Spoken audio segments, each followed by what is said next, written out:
Bonjour à tous, je voudrais partager avec vous un psaume, le psaume 22, donc je vais lire là dans la version de la Bible du Semeur.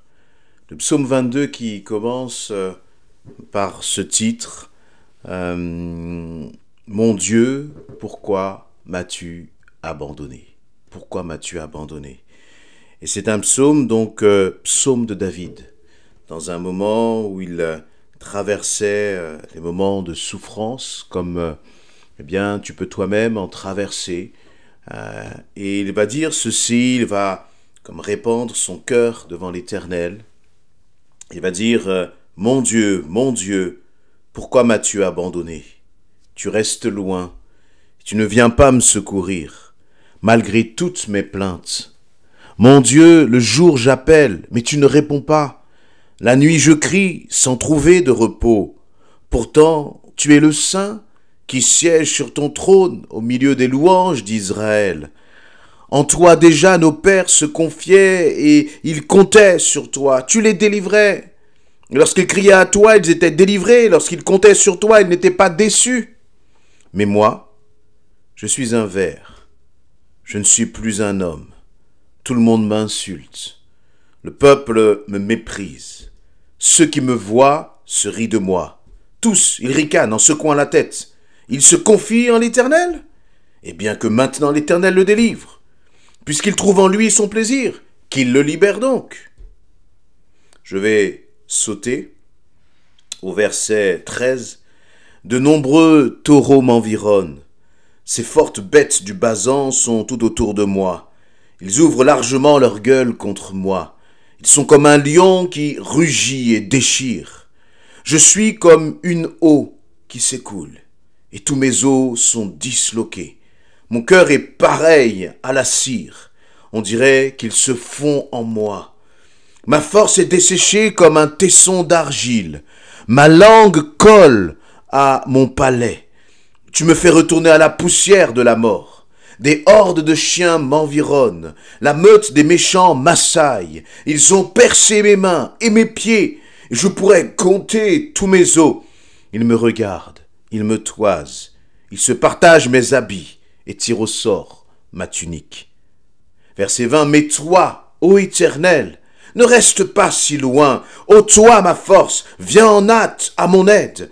Délivre ma vie de l'épée. Protège-moi de la fureur des chiens. Délivre-moi de la gueule du lion. Préserve-moi des cornes des taureaux. Oui, tu m'as répondu. Verset 22. Verset 23. Je proclamerai à mes frères quel Dieu tu es et je te louerai dans l'assemblée. Vous tous qui craignez l'Éternel, célébrez-le. Descendants de Jacob, glorifiez-le. Descendants d'Israël, redoutez-le. Il n'a ni mépris, ni dédain pour le pauvre dans l'affliction. Il n'a pas détourné son regard loin de lui. Non, il a écouté l'appel à l'aide qu'il lui lançait. Grâce à toi, je te loue dans la grande assemblée. Amen. Je vous laisse lire, je n'ai pas lu tout le verset 22, mais je vous laisse vraiment prendre le temps de lire, de méditer ce psaume. Je n'ai pas lu tout le psaume 22, j'ai pris que quelques versets, mais c'est un verset qui nous parle tellement, qui nous parle et qui nous parle de nos temps, moments de souffrance, où tu peux sentir parfois que tu es comme là, presque mourant, comme abattu, écrasé par le poids de la douleur, le poids de la souffrance. Et là, tout au long de ces premiers versets, David va déverser son cœur devant l'Éternel. Et c'est intéressant de voir qu'il y a comme un combat entre ses émotions, ce qu'il ressent, ses sentiments, la réalité de sa souffrance. Oui, parce que voyez, typiquement, c'est le genre de situation où si vous allez voir David, il ne va pas vous dire « ça va bien par la grâce de Dieu ». Non, il va vous dire que son corps, ses os sont comme disloqués sous la souffrance. Son cœur, il est pareil à de la cire là qui est en train de fondre en lui. Il se sent comme presque un ver. Il n'est plus même un homme tellement il souffre, il se sent tellement insignifiant, il se compare part à un ver de terre. Vous voyez, et donc, si vous, à ce moment-là, si vous étiez devant David et lui demandez, hey David, comment ça va? Il n'allait pas nous répondre comme nous, parfois, nous avons tendance à répondre très facilement. Non, il répand son cœur. Il dit réellement ce qu'il a au fond de son cœur. Il parle de sa souffrance. Et ce que je vois là déjà dans ce psaume, eh bien, c'est que le Seigneur nous encourage aussi à partager notre souffrance, à partager notre douleur avec un frère, avec une sœur, parce que ça va nous permettre d'avoir un homme, une femme qui va être à nos côtés pour prier. Il n'a pas fait semblant, mais il a réellement dit ce qu'il avait sur son cœur. Et dans ce passage, bien sûr, dans le psaume 22, je pense que vous l'avez vu, il y a toute une dimension prophétique aussi. David, il y a donc plusieurs siècles avant que Jésus ne soit à la croix, a dit ces paroles dans les versets, dans les versets 16, 17, 18, verset 18 par exemple, il va dire, verset 17, ils ont percé mes mains et mes pieds. Verset 18, je pourrais compter tous mes os. Il me regarde, il me toise. Verset 19, il se partage mes habits et tire au sort ma tunique. Vous voyez, et là, eh bien, on reconnaît exactement ce qui s'est passé pour Jésus lorsqu'il était sur la croix de Golgotha, lorsque les soldats romains sont venus et ont pris les vêtements de Jésus et les ont tirés au sort. On reconnaît bien sûr, on revoit lorsque Jésus a eu ses pieds et ses mains percés sur cette croix, voyez, et Jésus lui-même a dit ces paroles, Eli, Eli, Eli, sabachthani, c'est-à-dire, Père, Père, pourquoi m'as-tu abandonné? Et donc, c'est intéressant de voir que cet homme qui était David avec une telle douleur, une telle souffrance, et Jésus fait homme, a vécu justement aussi cette souffrance.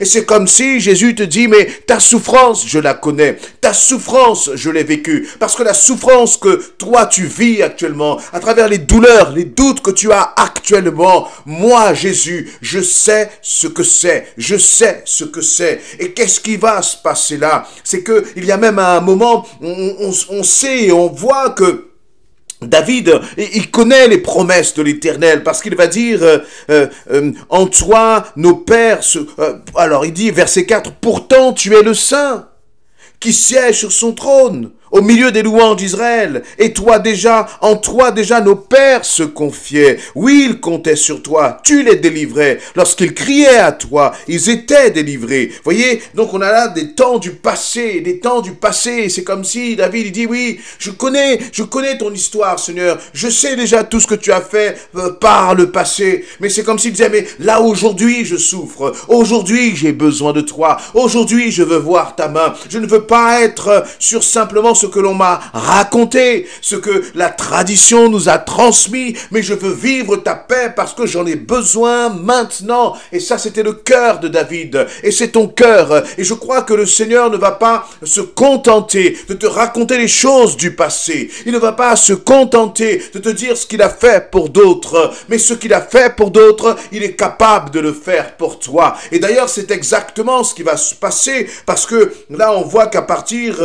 du verset 22, il y a un chavirement dans ses pensées. Il va dire, oui, tu m'as répondu, je proclamerai à mes frères quel Dieu tu es, je te louerai dans l'assemblée, vous tous qui craignez l'Éternel, célébrez-le. Et je crois que pour toi aussi, il y a un temps effectivement de l'épreuve, il y a un temps de la vallée de l'ombre de la mort, mais il y a toujours un temps de la victoire avec ton Dieu, parce que ton Dieu est un Dieu de victoire. Il n'est pas simplement le Dieu de victoire des autres, mais il est aussi le Dieu de victoire pour ta vie, pour ta situation, pour tes circonstances.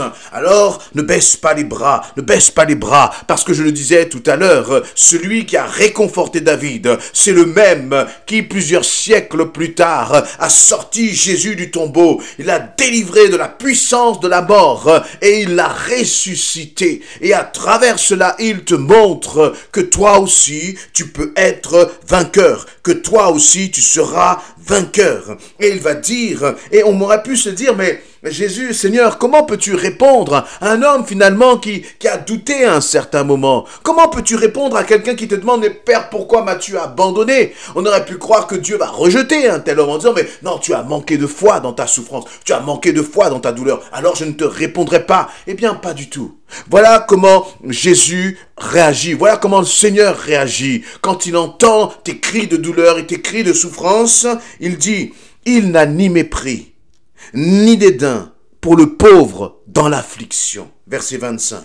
Il n'a pas détourné son regard loin de lui. Non, il a écouté l'appel à l'aide qu'il lui lançait. Grâce à toi, je te loue dans la grande assemblée. Vous voyez, parfois, lorsqu'on entend quelqu'un souffrir, on détourne la tête. Parce que parfois même, ça nous agace parce que la souffrance dure et puis donc les plaintes durent, les murmures durent. Mais le Seigneur, en fait, lui, il ne détourne jamais son regard. Il ne détourne jamais sa tête d'un enfant qui souffre.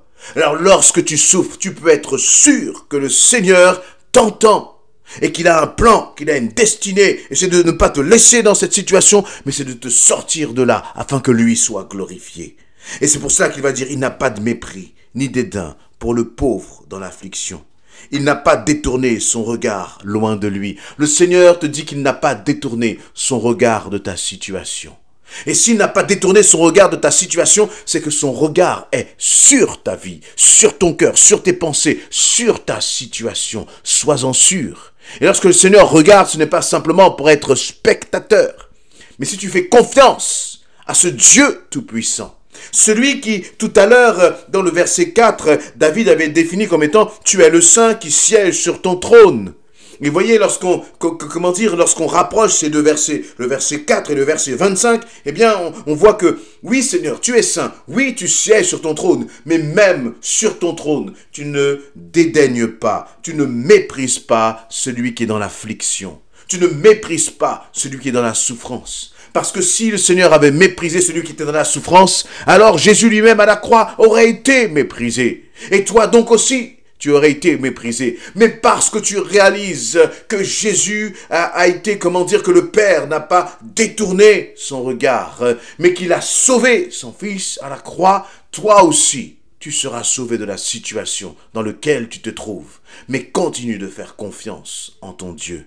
Et on voit que même dans son cri de souffrance, même dans cette douleur que David est en train d'exprimer, il a toujours une pensée qui est tournée vers le Seigneur. Parce que, en fait, il n'y a pas que de la complainte, il n'y a pas que des murmures dans ce psaume 22.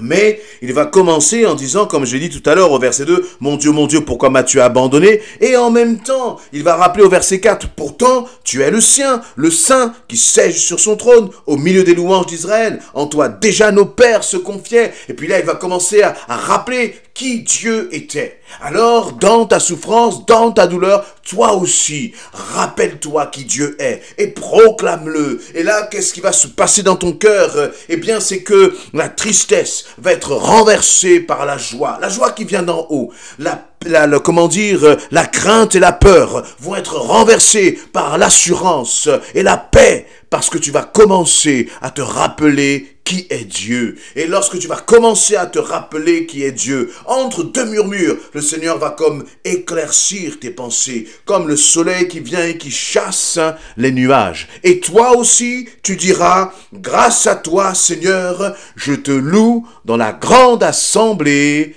Amen. Amen.